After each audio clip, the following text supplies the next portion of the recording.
first Beatles single in 27 years, and also the last. Now and Then is scheduled for release on November the 2nd, 2023, so I thought it would be a good idea to run through everything you need to know about the song, from its original conception in the 1970s to its release in 2023.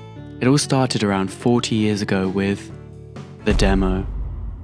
Following the release of his 1975 album Rock and Roll, John Lennon took a brief hiatus to focus on raising his son Sean. Despite not releasing any new music during this period, he continuously composed demos at his piano in his New York home, the Dakota. Between 1977 and 1979, John recorded several demos using his Sony cassette recorder. 4 of these songs were Free as a Bird, Real Love, Grow Old of Me, and Now and Then. Among these demos, Grow Old of Me made its way onto the 1984 album Milk and Honey. For years, the remaining demos remained relatively dormant until George Harrison was informed about the cassette's existence by Yoko Ono.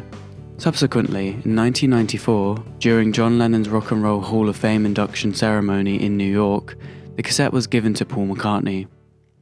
The Anthology Sessions. After getting the tapes, Paul brought them to the remaining Beatles for use in the Anthology project. The plan was to record over the demos and complete the songs. With all the Beatles in on the idea, and the help of Jeff Lynne as producer, 3 lads got to work at Paul's Hog Hill Mill recording studio, overdubbing the first song, Free as a Bird, in February 1994. This ended up going extremely well and was later published as the single for Anthology 1 in 1995. So they once again reunited to record 2 more songs, Real Love and Now and Then. The recording for Real Love was a success and eventually became the single for Anthology 2 in 1966. However, the same cannot be said for Now and Then. George Harrison grew frustrated with the song, referring to it as f***ing rubbish. The issue was that the demos were originally recorded on a low-quality mono cassette, which introduced background noise and made it virtually impossible to separate vocals from the piano.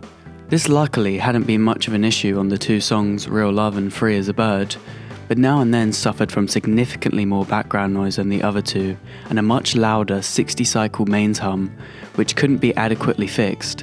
Jeff Lynne, working with the limited technology available at the time, did his best to improve the sound quality, but it still fell short. This led to its ultimate disinclusion on Anthology 3. The band did, however, make an attempt to record the song with a simple backing track, featuring Paul on bass, Ringo on drums, and George on rhythm guitar. However, this effort was eventually abandoned and the song was left unreleased. As Paul puts it, George didn't like it. The Beatles being a democracy, we didn't do it. Finishing the song.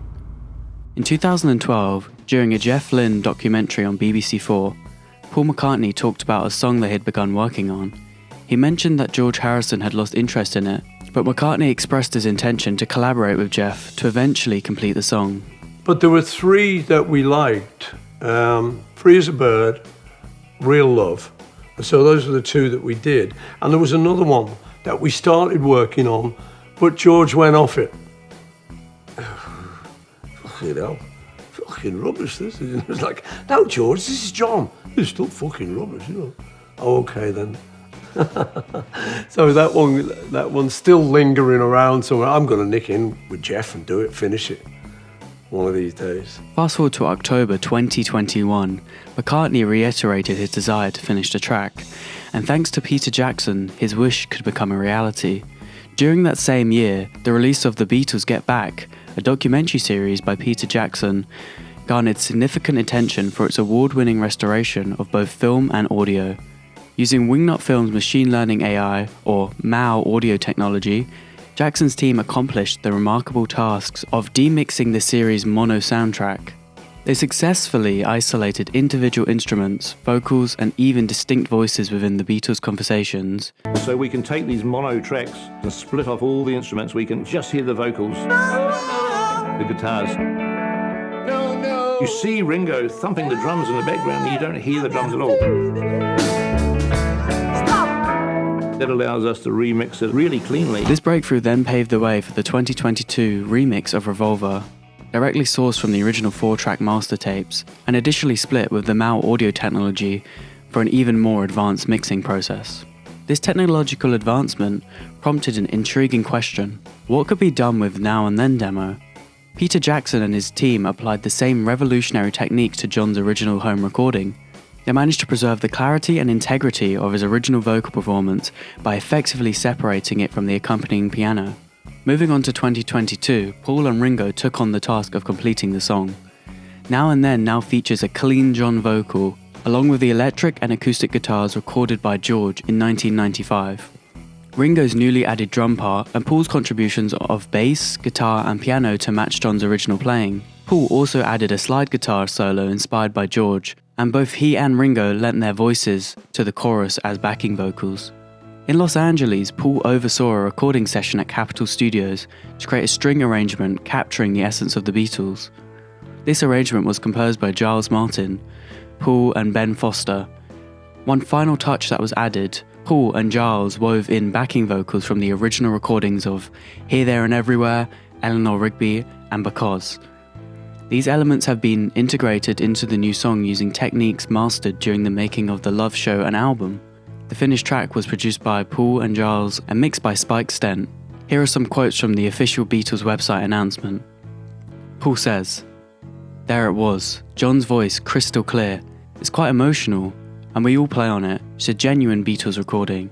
In 2023, to still be working on Beatles music and about to release a new song that the public haven't heard, I think it's an exciting thing."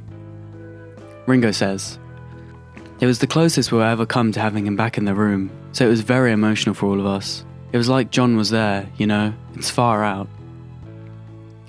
Olivia Harrison says, "Back in 1995, after several days in the studio working on the track, George felt the technical issues with the demo were insurmountable and concluded that it was not possible to finish the track to a high enough standard. If he were here today, Danny and I know that he would have wholeheartedly joined Paul and Ringo in completing the recording of Now and Then." Sean Ono Lennon says, "It was incredibly touching to hear them working together after all the years that Dad had been gone. It's the last song my dad, Paul, George and Ringo got to make together. It's like a time capsule and it all feels very meant to be." The announcements.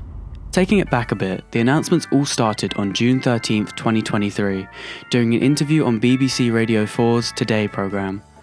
Paul revealed that they recently completed the process of isolating John Lennon's vocals from an old demo using artificial intelligence technology.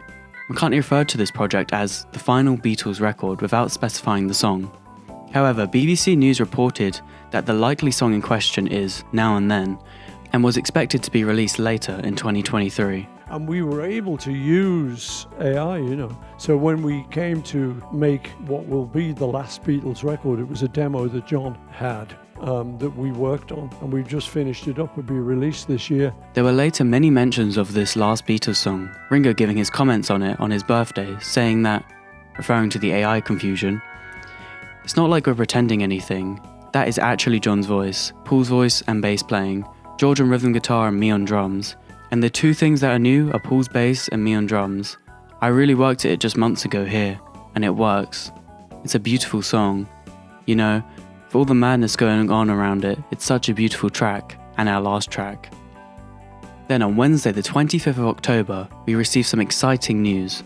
On all Beatles social media platforms, a video of a cassette was posted with the caption and title of thebeatles.com. Going on the Beatles website revealed the same spinning cassette and a box to fill in your email. Once filled in, you were greeted with an email, and at the top of the page, the cassette appeared yet again, but was now accompanied by a countdown timer set to finish on Thursday, October 26th at 2 p.m. BST. The next day, via the Beatles website and a video on social media, it was revealed the final Beatles song would indeed be Now and Then, with its B-side being a new mix of Love Me Do. A release date of the 2nd of November 2023 was also given. Along with this, many options of purchasing the new single became available, with many different formats and colours to choose from. Not only this, but a short 12-minute documentary written and directed by Oliver Murray was announced to debut on November 1st, and also a remix and expanded version of the Red and Blue albums was set to release on the 10th of November. I'll be making another video covering this topic very soon, so make sure to subscribe for that. A little after all of this was announced, some more interesting news came to light. The first being that the music video for Now and Then had been directed by Peter Jackson, with some brand new footage. Paul and Ringo shot footage of themselves performing and sent that to me, Apple unearthed 14 hours of long-forgotten film shot during the 1995 recording sessions, including several hours of Paul, George and Ringo working on Now and Then, and gave all of that to me. Sean and Olivia found some great unseen home movie footage and sent that. To cap things off, a few precious seconds of the Beatles performing in their leather suits, the earliest known film of the Beatles and never seen before, was kindly supplied by Pete Best. Said Peter Jackson. The video is set to be released on Friday, November the 3rd at 2 p.m. GMT. The other last-second bit of news is the addition of a CD single that wasn't being sold at the time of the original announcement. This gives people who prefer CDs an option, or something for people who want a cheaper alternative.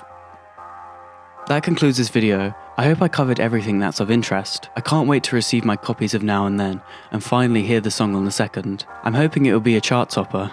Like if you like, and dislike if you didn't. Oh, and please hit that subscribe button, because 98% of people who watch my videos aren't subscribed or something ridiculous. Also, comment down below any of your thoughts and be sure to check out my other videos on this topic.